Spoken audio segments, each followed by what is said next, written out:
ഞാൻ നിങ്ങൾക്ക് പരിചയപ്പെടുത്തുന്നത് മഷ്റൂമും ചിക്കനും കൂടിയിട്ടുള്ള അറബിക് ഡിഷായ മജ്ബൂസാണ്. അതിനാവശ്യമായത് 100 മില്ലി കുക്കിംഗ് ഓയിൽ, ഒരു 3 ഉള്ളി, ഈ ജിഞ്ചർ ഗാർലിക് പേസ്റ്റ്, പിന്നെ ഒരു 300 ഗ്രാം മഷ്റൂം, പൊട്ടാറ്റോൻ്റെ ചിപ്സ്, 2 ചിക്കൻ, പിന്നെ 2 ലെമൺ. ആ ലെമണിൽ ഒരു ലെമണിലും കുറച്ച് ഉപ്പ് ഇട്ടിട്ട് ഈ കോഴി നല്ല വൃത്തിക്ക് കഴുകിയെടുക്കണം. അപ്പോൾ 1 കിലോ ബാസ്മതി റൈസാണ് നമ്മളെടുത്തത്. അതിനുശേഷം മസാല വേണ്ടത് 1 ടീസ്പൂണ് ബ്ലാക്ക് പേപ്പർ, 1 ടീസ്പൂണ് മഞ്ഞൾപ്പൊടി, 2 ടീസ്പൂണ് മജ്ബൂസിൻ്റെ മസാല, 2 മാഗി ക്യൂബ്സ്, ആവശ്യമുള്ള ഉപ്പ്.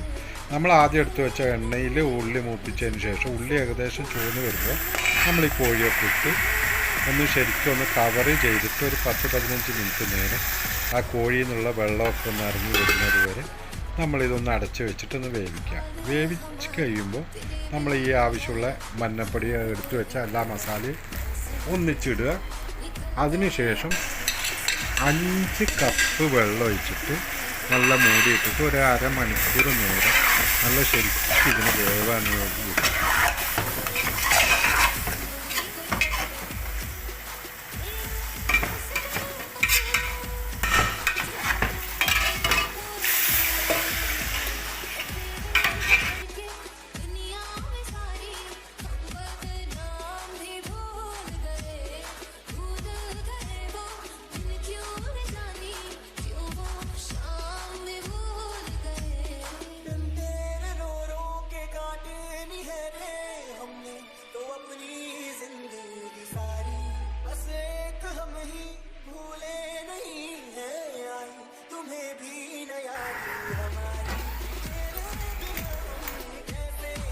അപ്പോൾ കോഴി ഏകദേശം ഒരു അര വേവാകുന്ന സമയത്ത് നമ്മൾ ബാക്കിയുള്ള എല്ലാ ഇൻഗ്രീഡിയൻസും, അതായത് ജിഞ്ചർ ഗാർലിക് പേസ്റ്റും ബാക്കിയുള്ള മഷ്റൂമും ഇതൊക്കെ എടുത്ത് വെച്ച് നമ്മൾ ആ സമയം കൊണ്ട് നമ്മൾ ആ അരി ഒന്ന് കഴുകി ഒരു 10-15 മിനിറ്റ് നേരം ഒന്ന് കുറച്ച് വെള്ളം ഒഴിച്ചിട്ട് കുതിർത്തി വെക്കുക.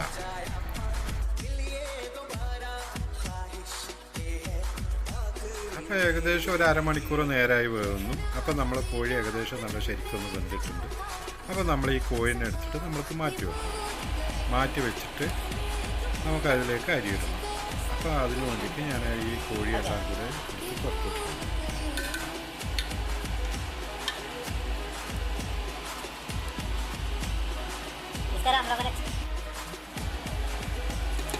അതിനുശേഷം നമ്മൾ ആദ്യം കുതിർത്തി വെച്ച അരി നമ്മൾ ശരിക്കും വെള്ളമൊക്കെ ഒന്ന് ഒഴിവാക്കി നമ്മൾ ഈ ചിക്കൻ വേവിച്ച ഇതിൽ മസാലയിലേക്ക് നമ്മൾ ആ ചോറിട്ട് ഏകദേശം ഇപ്പം നല്ല വെള്ളമൊക്കെ ഒന്ന് ഏകദേശം പറ്റി നല്ലൊരു പാകത്തിൽ വരുന്നുണ്ട്.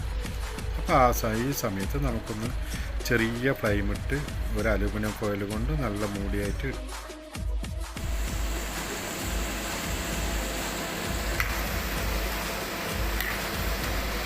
ഒരു 10 മിനിറ്റ് നേരം ചോറ് ദമ്മി ഇടുന്ന സമയം കൊണ്ട് നമുക്ക് ആ ഫ്രഞ്ച് ഫ്രൈസും അതേ എണ്ണയിൽ തന്നെ നമുക്ക് ഈ കോഴിയും കൂടി നമുക്ക് ഫ്രൈ ചെയ്തെടുക്കാം. അതിനുശേഷം നമുക്ക് ചോറിൻ്റെ മുകളിൽ വെച്ചിട്ട് ഇത് സെർവ് ചെയ്യാൻ പറ്റുന്നതാണ്. അപ്പം നമ്മൾ ഡിഷ് ഇവിടെ മജ്ബൂസ് ഇവിടെ റെഡി ആയിരിക്കുകയാണ്. ഇനി നമുക്ക് ഇത് സെർവ് ചെയ്യാം. അപ്പോൾ വീഡിയോ ഇഷ്ടപ്പെട്ട് കഴിഞ്ഞാൽ ലൈക്ക് ചെയ്യാനും സബ്സ്ക്രൈബ് ചെയ്യാനും മറന്നു പോകരുത്. അഭിപ്രായങ്ങൾ നിങ്ങൾ കമൻറ്റായി രേഖപ്പെടുത്തുക. അടുത്ത വീഡിയോ കാണുന്നവർ എല്ലാവർക്കും നമസ്കാരം.